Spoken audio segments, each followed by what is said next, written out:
नमस्कार। SPT news में आपका स्वागत है। पेश है 3 मार्च सुबह 6:15 राजस्थान की 15 बड़ी खबरों में। पूरे देश में होली के त्योहार को लेकर तैयारियां तेज हो गई है, लेकिन त्योहारों के मौकों पर आतंकी गतिविधियों को देखते हुए हर खुफिया एजेंसियों ने देश भर में अलर्ट जारी किया है। वहीं अंतर्राष्ट्रीय सीमा से सटे राजस्थान में भी पुलिस, आरपीएफ और जीआरपी ने सुरक्षा व्यवस्था कड़ी कर दी है।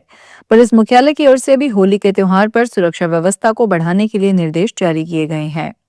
होली के त्योहार को देखते हुए केंद्र से मिले इनपुट के चलते पुलिस मुख्यालय सतर्क हो गया है। केंद्रीय एजेंसियों से मिले अलर्ट के चलते अंतर्राष्ट्रीय सीमा से सटे राजस्थान में भी सुरक्षा व्यवस्था कड़ी की गई है। ईरानी ड्रोन हमलों के बाद वैश्विक तेल बाजार पर संकट के बादल और गहरा गए हैं। सऊदी अरब की सरकारी तेल कंपनी ने सोमवार को दम्माम के पास स्थित अपनी प्रमुख रास तानूरा रेल रिफाइनरी को अस्थायी रूप से बंद कर दिया है। यह कदम कथित ईरानी ड्रोन हमलों के बाद उठाया गया है। सऊदी सरकारी टेलीविजन ने एक आधिकारिक सूत्र के हवाले से बताया कि यह निर्णय पूरी तरह एहतियात के तौर पर लिया गया है। हमले में किसी के हताहत होने की सूचना नहीं है और सुरक्षा एजेंसियां हालात की निगरानी कर रही है। रिफाइनरी की अस्थायी बंदी से अंतर्राष्ट्रीय बाजार में तेल आपूर्ति को लेकर चिंता बढ़ गई है। विशेषज्ञों का मानना है कि यदि तनाव लंबा खींचता है तो कच्चे तेल की कीमतों में तेल उछाल देखा जा सकता है। 3 मार्च को वर्ष का पहला चंद्र ग्रहण लगने वाला है, जिसको ध्यान में रखते हुए दशामेव घाट पर विश्वविख्यात मां गंगा की दैनिक आरती का समय बदल दिया गया है। सामान्यतः शाम 6:15 बजे शुरू होने वाली ये आरती अब शाम 7:30 बजे प्रारंभ होगी, जो ग्रहण के मोक्ष काल के बाद होगी। भारतीय समय अनुसार चंद्र ग्रहण 3 मार्च को दोपहर 3:20 से शुरू होगा और शाम 6:46-47 के आसपास समाप्त होगा।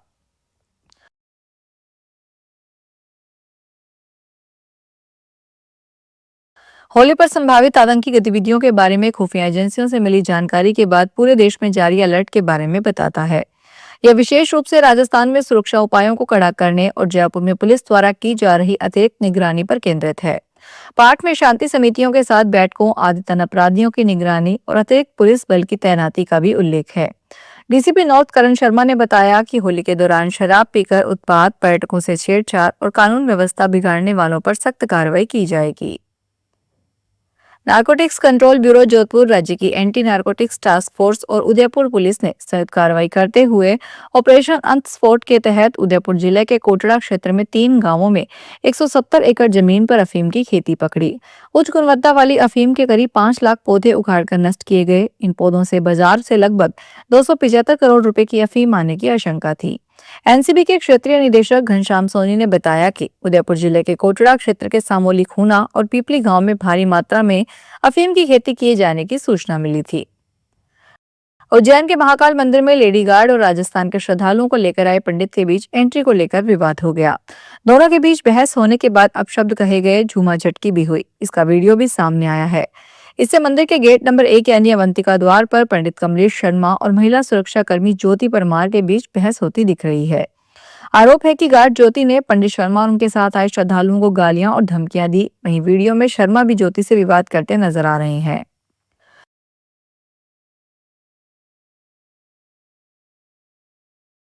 जोधपुर में नए आयकर अधिनियम 2025 के प्रावधानों के संबंध में जागरूकता के लिए आयकर विभाग जोधपुर के टीडीएस प्रकोष्ठ की ओर से भारतीय प्रौद्योगिकी संस्थान जोधपुर में मेगा जन जागरूकता कार्यक्रम आयोजित किया गया। जोधपुर में additional income tax commissioner Arvind Kumar Gahlot ने बताया, भारत सरकार द्वारा आयकर अधिनियम 2025 से कर प्रावधानों का व्यापक सरलीकरण और स्पष्टीकरण किया गया है।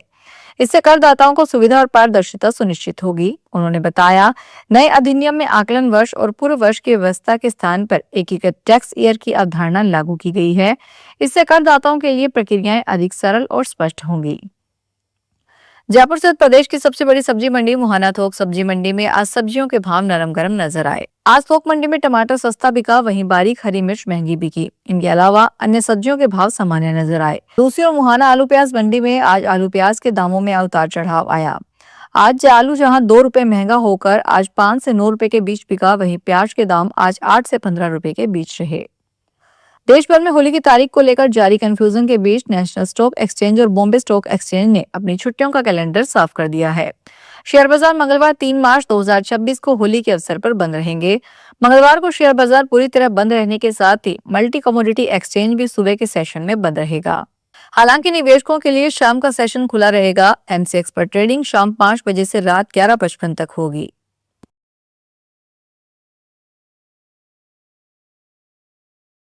सोनीपत पुलिस आयुक्त ममता सिंह के नेतृत्व में सोनीपत साइबर थाना पुलिस ने ऑनलाइन ब्लॉक ट्रेडिंग और आईपीओ में निवेश का झांसा देकर लाखों रुपए की ठगी करने वाले गिरोह का पर्दाफाश किया है।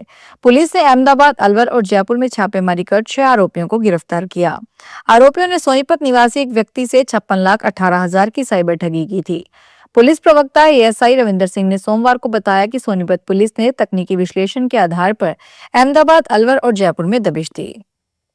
राजस्थान भाजपा प्रदेश अध्यक्ष मदन राठौड़ ने कहा, कांग्रेस का जनाधार धीरे धीरे देश में कम होता जा रहा है, इसलिए अपनी खींच मिटाने के लिए कांग्रेस नेता कुछ भी बोल देते हैं। जहां कांग्रेस जीतती है वहां वे खुद ही पीठ थपथपाते हैं। जहां हार का सामना करना पड़ता है वहां चुनाव आयोग तो कभी उस पर हार का ठीकरा फोड़ने का काम करते हैं।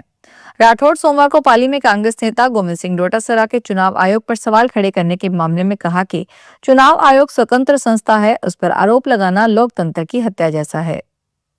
राजस्थान में मौसम ने करवट बदल ली है। राजस्थान के अधिकांश भागों में न्यूनतम और अधिकतम तापमान 3 से 6 डिग्री तक ऊपर रिकॉर्ड किए जा रहे हैं।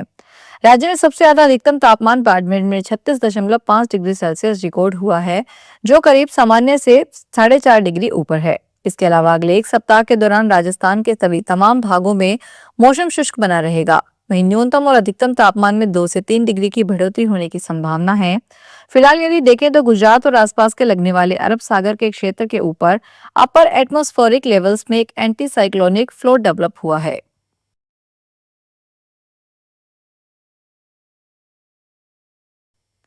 मध्य प्रदेश के क्रूनो नेशनल पार्क में एक और चीता राजस्थान के 12 जिले में आ गया है। चीता केपी3 सोमवार सुबह करीब 10:30 बजे रामगढ़ वन क्षेत्र में पहुंचा। वहीं करीब 15 दिन से चीता केपी2 12 जिले के वन क्षेत्रों में घूम रहा है। दोनों चीतों को क्रूनो और स्थानीय वन विभाग की टीमें लगातार निगरानी कर रही है। डीएफओ विवेकानंद मानिकराव बड़े ने बताया कि चीता केपी3 फिलहाल रामगढ़ क्रेटर से लगभग 3 किलोमीटर की दूरी पर घूम रहा है। उसकी लोकेशन को लगातार ट्रैक किया जा रहा है। केपी3 चीता केपी2 का छोटा भाई है। देश के करोड़ों सैलरी पेशा कर्मचारियों के लिए एक बड़ी खबर है। डॉक्टर मनसुख मांडविया ने ईपीएफ के केंद्रीय न्यासी बोर्ड की 239वीं बैठक की अध्यक्षता की। कर्मचारी भविष्य निधि संगठन ने ईपीएफओ की ब्याज दरों में कोई बदलाव नहीं किया है और इसे 8.25% पर अपरिवर्तित रखा है। मीडिया रिपोर्ट्स के अनुसार कर्मचारी भविष्य निधि संगठन ने सोमवार को वित्त वर्ष 2025-26 के लिए कर्मचारियों की भविष्य निधि जमा कर ब्याज दर 8.25% निर्धारित की है, जो लगातार दूसरे वर्ष बरकरार रखी गई है।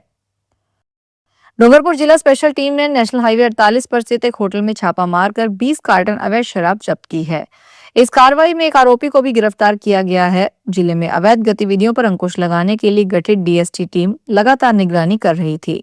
टीम को सूचना मिली थी कि मिंचीवाड़ा थाना क्षेत्र में हाईवे पर स्थित होटल लक्ष्य राज में अवैध शराब परोसी जा रही है। सूचना की पुष्टि के लिए टीम ने 2 दिनों तक होटल में रैकी की और साक्ष्य जुटाए।